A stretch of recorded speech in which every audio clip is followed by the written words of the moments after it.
ಏನೋ ಭಾಷಣದಲ್ಲಿ ಲೋಕಲ್ ಅಂತ ಹೇಳಿ ಯಾಕೋ ಕೇಳ್ತಾ ಇರಲಿಲ್ಲ. ಅದಕ್ಕೆ ಇನ್ನೊಂದ್ಸರಿ ಹೇಳ್ಬೇಕು, ಅದು ಏನು ಲೋಕಲ್ ಅಂತ ಅಲ್ಲ, ಬೆಳಗಾವಿ ಮಗನಿಗೆ ಮನೆ ಹಾಕಿ ಅಂತ ಕೇಳ್ತೆ, ಜನರಿಗೆ ಆಶೀರ್ವಾದ ಕೇಳ್ತೆ.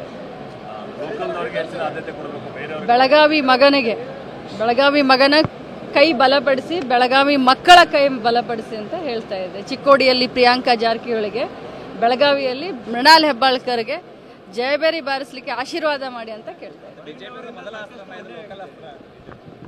ಬಿಜೆಪಿ ವಿರುದ್ಧ ಅಸ್ತ್ರ ಅನ್ನೋದಕ್ಕಿಂತ ನಮ್ಮ ಬೆಳಗಾವಿ ಸ್ವಾಭಿಮಾನದ ಪ್ರಶ್ನೆ. ನಾನು ಅಸ್ತ್ರದಕ್ಕಿಂತ ಇದು ಸ್ವಾಭಿಮಾನದ ಪ್ರಶ್ನೆ. ನಮ್ಮ ನೆಲ ಜಲ ನಾವು ಹೋರಾಟ ಮಾಡಬೇಕಾಗುತ್ತೆ, ಅಭಿವೃದ್ಧಿ ಪರವಾದಂಥ ಚಿಂತನೆ ಆಗಬೇಕಾಗುತ್ತೆ. ನಮ್ಮ ಬೆಳಗಾವಿಗೆ ಕೊಟ್ಟಂತ ಕೊಡುಗೆಗಳ ಬಗ್ಗೆ ಮಾತನಾಡಬೇಕು. ಸತೀಶ್ ಅವರು ಬಹಳಷ್ಟು ಭಾವನಾತ್ಮಕ ಮಾತಾಡಿದ್ರೆ, ಏನಂತಾರೆ ಅವ್ರು ಬೇರೆ ಕಡೆ ಸೆಟ್ಲ್ ಆಗಬಹುದಾಗಿತ್ತು, ಆದ್ರೆ ಈ ಒಂದು ಭವಿಷ್ಯನ ಅವರ ನಿಮ್ಗಾಗಿ ಕೊಡ್ತಾ ಇದ್ದಾರೆ. ಮನಾಲಿ ಇರ್ಬೋದು ಅಥವಾ ಪ್ರಿಯಾಂಕಾ ಇರ್ಬೋದು, ಇಬ್ಬರು ಕೂಡ ಏನಂತಂದ್ರೆ ಈ ಒಂದು ಚುನಾವಣೆಯಲ್ಲಿ ಅವ್ರ ಭವಿಷ್ಯವೇ ನಿಮ್ಮ ಪರಕ್ಕೆ ಇಡ್ತಾ ಇದ್ದಾರೆ ಅಂತ. ಯಾವ ತರ ಇದನ್ನ? ಖಂಡಿತವಾಗ್ಲೂ ಅದು 100ಕ್ಕೆ 100 ಸತ್ಯ.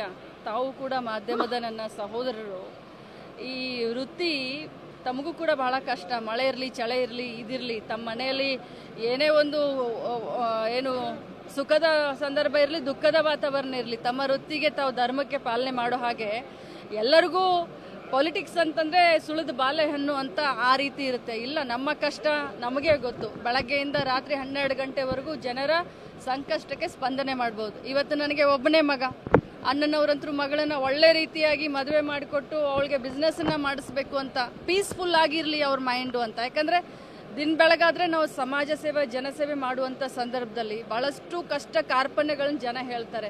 ಸೊ ಜೀವನ ಪೂರ್ತಿ ನಮ್ದು ಅದೇ ಇದೆ. ಬಟ್ ನಾವು ಇಟ್ಸ್ ಅವರ್ ಚೂಸನ್ ಪಾತ್. ನಾವು ಇದನ್ನು ಬೇಡಿ ಬಯಸಿ ನಾವು ಪೊಲಿಟಿಕ್ಸ್ ಬಂದಿದ್ದೀವಿ. ನಮ್ಮ ಮಕ್ಕಳು ಫಾರಿನ್ನಲ್ಲಿ ಕರೆತು ಫಾರಿನ್ನಲ್ಲಿ ಸೆಟ್ಲ್ ಆಗ್ಬೋದಾಗಿತ್ತು, 6 ತಿಂಗಳಿಗೊಮ್ಮೆ ಫಾರಿನ್ ಟ್ರಿಪ್ಗೂ ಹೋಗ್ಬೋದಾಗಿತ್ತು. ಆದರೆ ನಮ್ಮ ಮಕ್ಕಳು ನಮ್ಮ ದಾರಿಯಲ್ಲೇ ಬಂದು ಸಮಾಜ ಸೇವೆಯನ್ನು ಮಾಡ್ತಾ ಇದ್ದಾರೆ. ಅಣ್ಣನವ್ರು ಹೇಳಿದಾಗೆ ಭಾಳಷ್ಟು ಸಕ್ರಿಫೈಸನ್ನು ನಾವು ಮಾಡ್ತೀವಿ, ಭಾಳಷ್ಟು ಸಕ್ರಿಫೈಸನ್ನು ನಮ್ಮ ಮಕ್ಕಳು ಮುಂದಿನ ದಿನದಲ್ಲಿ ಮಾಡ್ತಾರೆ ಅನ್ನೋಂಥ ರೀತಿಯಲ್ಲಿ. ಚಿಕ್ಕವರಿದ್ದಾರೆ ಅಂತಂದರೆ 16ನೇ ವಯಸ್ಸಿಗೆ ಇಂಟರ್ವ್ಯೂ ಮಾಡಿ ಈ ದೇಶವನ್ನು ಕಾಯಲಿಕ್ಕೆ ನಾವು ಸೈನಿಕರನ್ನ ತಗೊಳ್ತೀವಿ. ಈ ದೇಶವನ್ನು ಕಾಯಲಿಕ್ಕೆ, ಸಂರಕ್ಷಣೆ ಮಾಡಲಿಕ್ಕೆ. ನನ್ನ ಮಗನಿಗೆ 29 ವಯಸ್ಸು, ಪ್ರಿಯಾಂಕಾಗೂ ಕೂಡ 26-27 ವಯಸ್ಸು. ಸೊ ದೇಶದ ಗಡಿಯನ್ನು ಕಾಯಲಿಕ್ಕೆ, ಸುಭದ್ರತೆಯನ್ನು ಕೊಡಲಿಕ್ಕೆ ನಾವು ಸೈನಿಕರನ್ನ ಆರಿಸ್ತೀವಿ. 18ನೇ ವಯಸ್ಸಿಗೆ ನಾವು ಮತದಾನದ ಹಕ್ಕನ್ನು ಕೊಡ್ತೀವಿ, ಈ ದೇಶದ ಭವಿಷ್ಯವನ್ನು ಕಟ್ಟಿ ಅಂತ.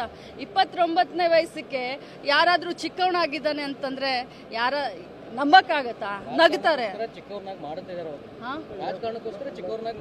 ಅವ್ರಿಗೆ ಬಿಟ್ಟ ವಿಚಾರ. ಯಾಕಂದ್ರೆ ಜನ ಬಹಳಷ್ಟು ಬುದ್ಧಿವಂತರಿದ್ದಾರೆ, ಗೊತ್ತಾಗುತ್ತೆ.